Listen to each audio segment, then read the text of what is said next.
Hi everyone. Tick the knee. Oh gosh, are you okay? Yeah, I'm okay. I'm all right.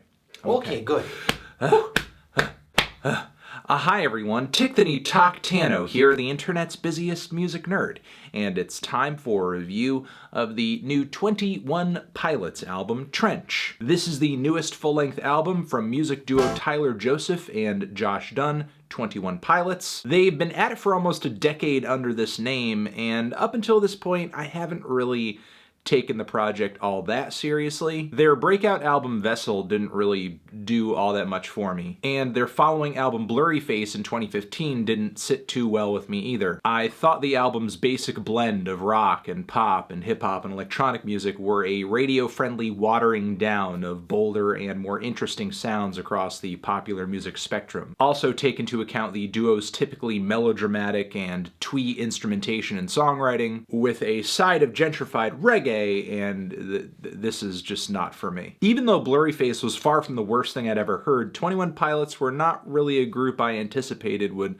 come out with a record I enjoyed anytime soon. But the teaser tracks to Trench began to make that feel like a real possibility. The very moody My Blood was not a tune that blew me away at first, but I was pretty impressed with the instrumental and the production on this one, with the song's grimy bass line and super crisp drums. Then the duo's smooth transition into the series of disco beats with glistening atmospheric synthesizers on the hook. It was a nice touch. It was pretty sweet. Then there's the song Levitate, which legitimately features some of the best production I've heard all year. It's a track that features some super tight drum loops, stuttering synth samples flying in every direction. The track aesthetically almost feels like something off of a Battles album. Then what comes is easily one of the most compelling verses from Tyler Joseph that I've heard so far in sampling 21 Pilots music. It's basically a super wordy critique on our culture of saturation and celebrity. I just wish it was longer. Not only because the track approaches one of the most substantial topics of any song on this album, but also because Tyler's flow on this track is great. I would actually say his rapping, which on previous records I didn't think was all that good, has gotten much better on Trench. His overall delivery sounding much smoother and more confident. So as a result of those tracks, I did go into this new album looking forward to hearing a potentially better 21 Pilots, with a more mature and tasteful take on the duo's sound so far. And keep in mind what I'm saying there, version of the duo's sound so far, because I don't think to make a great record,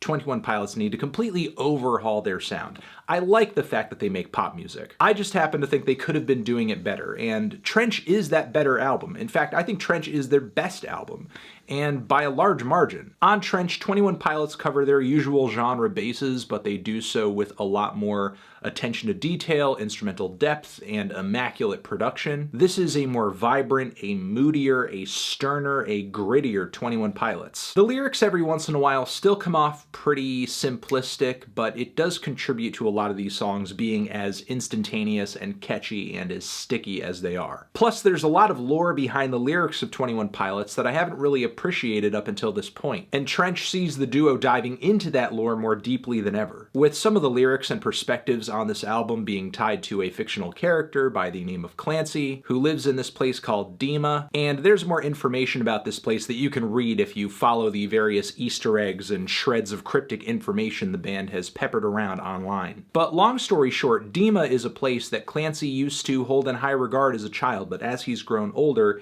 he sees it now as almost like a system that he is trapped inside of. He's grown disillusioned with it, and this could be an allegory for a few different things. Maybe either religion, as there are quite a few songs on this album that do deal in God and an afterlife and faith, or maybe it's fame, as there are quite a few tracks here where it seems like Tyler is reflecting on 21 Pilots' popularity and mainstream culture. Or maybe this whole thing is set up by Tyler to explore some personal, political, or social issues, as some of the songs and imagery on this record do take a somewhat revolutionary tone. I'm not totally sure about any of these options, and I don't really think right now at this point there is a definitive way to be. But all of this is definitely a vehicle for something, as there are tracks that dive more deeply into the narrative of this world than others, like the song NICO and the Niners, whose lyrics are about the people in power positions in this fictional place. Or the song Bandito, where Tyler seems to be portraying himself as somebody who is in like the underworld of this land, or who is, I don't know, almost like a resistance type character possibly, I don't know. There's also a lyrical point on this track that I think is pretty pivotal, where he talks about having created this world in order to feel some control, and he can destroy it if he wants. So maybe all of this has been drawn up just so Tyler can sing about his personal experiences and ideas without writing or delivering from such a direct or egocentric place. And I'm sure the audience is meant to project their own feelings onto this narrative blueprint too, as there are quite a few outsider, underdog, free thinker type tropes that I think a lot of listeners will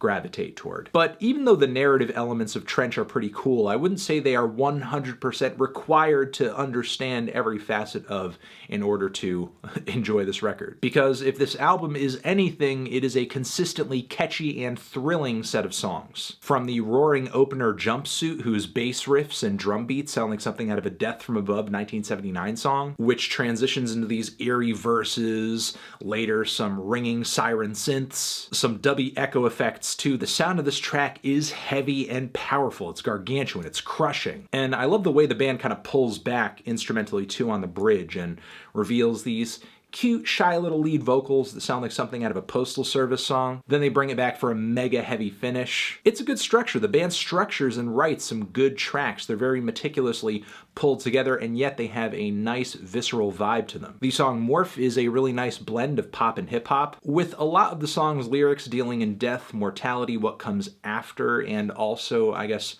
morphing into someone else, a bit of an identity crisis. I haven't quite figured out how all the themes on this track connect, but I do love the mix of instrumental palettes on this song quite a bit, as the hooks on this thing have kind of a glammy and very atmospheric tone to them. Meanwhile, the verses feature some harder beats and some soulful, jazzy instrumentation. The song Chlorine features one of the most addictive hooks on the entire album, which is kind of funny considering the track seems to be about chemical dependency and mood alteration too. Sip it on straight chlorine. I love every bit of this track, to those chunky hooks, to the psychedelic dreamy outro. The whole first leg of this album is pretty much fire, and the hits keep coming deeper into the record with only a few tracks I would call minor missteps. The song Smithereens is kind of a cute and quaint tune of love and devotion, dedicated of course to Tyler's significant other. The sound of this track isn't as wondrous as many of the other songs on here are. However, I think it's slightly forgivable in some of the tune's hilarious meta observations, singing about how he had to put a song like this on the record. I'm also not super crazy about the track Cut My Lip, given that it is 21 Pilots and their past records. Of course, they cannot help but do a weird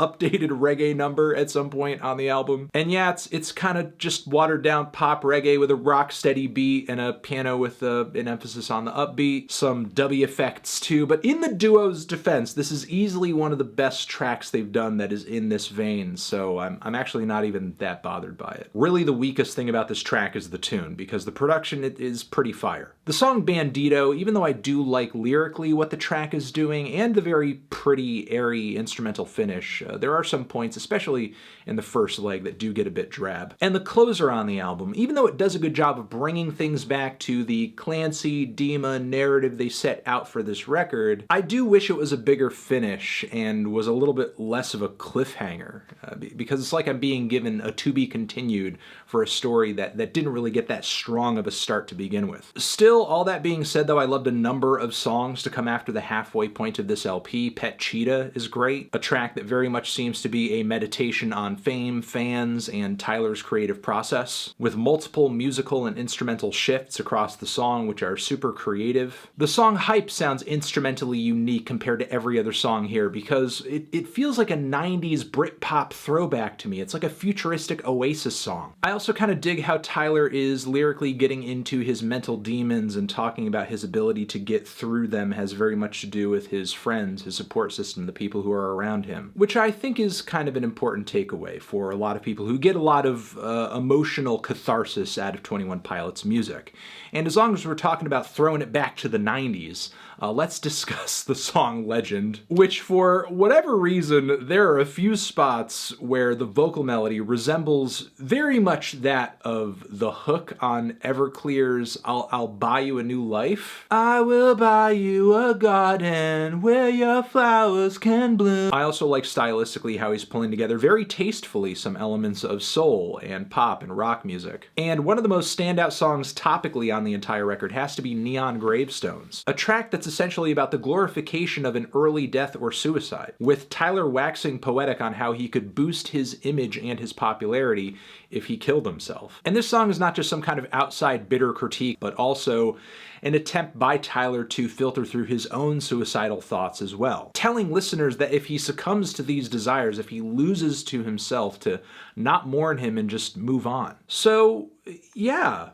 surprisingly, I loved listening to this album, and I just felt like I got more out of it every time I returned back to it. Every time I started it at Jumpsuit all over again, I was picking up more stuff about it lyrically, instrumentally, and yet the album is so catchy, is so addictive, is so sweet, but also very dark and emotional and personal too. I think the appeal of this record runs in a lot of directions, which is certainly one of its best qualities. Something I think the band had in spades to a degree with how on past efforts they were able to incorporate so many genres of music into their songs. But this newfound maturity the duo are showing in their production, in their songwriting, in their lyrics is certainly creating a greater appeal for what they're doing too. And before I finish this review, let me say one thing, and this comment may not age well, and a lot of you may totally disagree with this, and if it does, that's fine. This very much comes from a personal place,